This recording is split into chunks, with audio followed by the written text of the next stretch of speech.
Anong pinagchismisan niyo ni nanay, ha? Wala naman. Nag-aalala lang yung nanay mo. So, kinwento ko sa kanya na okay na yung sitwasyon natin sa parents ko. And that humupa na yung galit nila dahil din sa'yo. Gina, pag nakuha ko na yung green card, mag-apply ka agad ako nurse sa hospital. Pangako, babayaran ko yung pera na para dun sa pagpapakasal natin. Gerald, hindi ko naman hiningi sa'yo yun ah. Wala na makatumbas na pera yung tulong na binibigay ko sa inyo. Kaya please don't bring it up again. Okay? Alam mo, kumain ka na lang. Favorite mo, Filipino-style spaghetti, di ba? With lots of hotdog? Yun nga eh. Paano mo nalaman yan, ha? Sinabi sa akin ng nanay mo.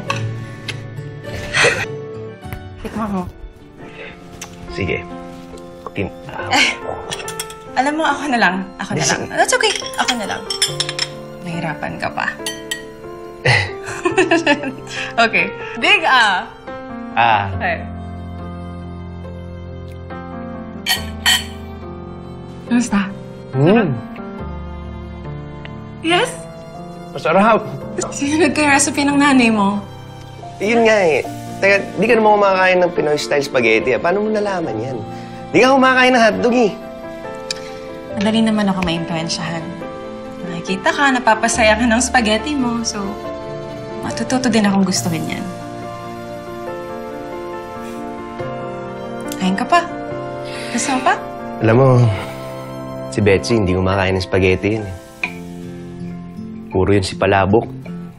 Kaya never niya ako pinagluto ng spaghetti kasi ayaw niya nga eh. Okay, well, eto na, kumain ka na lang ng spaghetti. Buti na lang nagluto. Sorry, ang dami. Oh my God. I'm so sorry. Sorry. Ayan, okay. Sorry. Okay. Grabe ka naman. Thank you. Pasado ba? Ikaw naman. Yes. Kaya mo naman iluto mo. Maraming hotdog daw.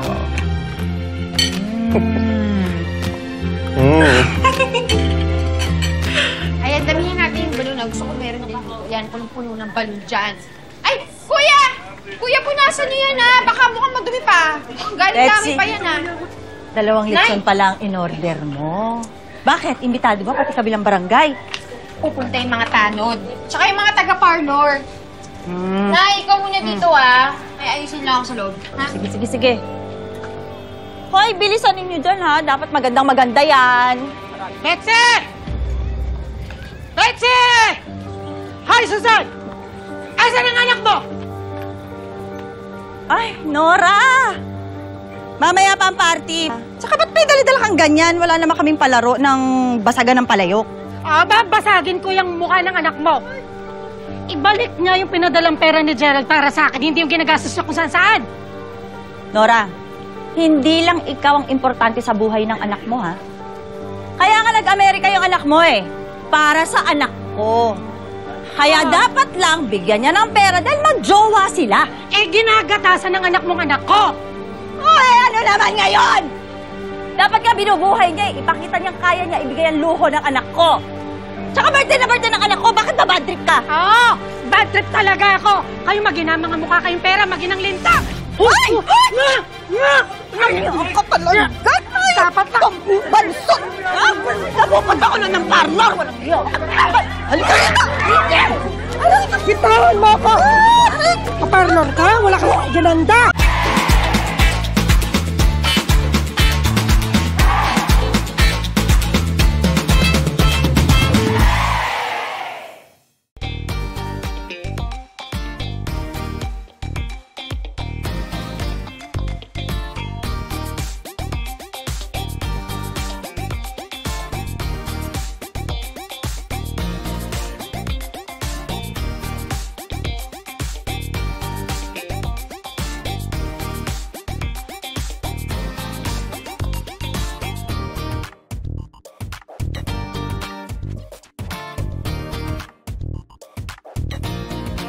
Betsy.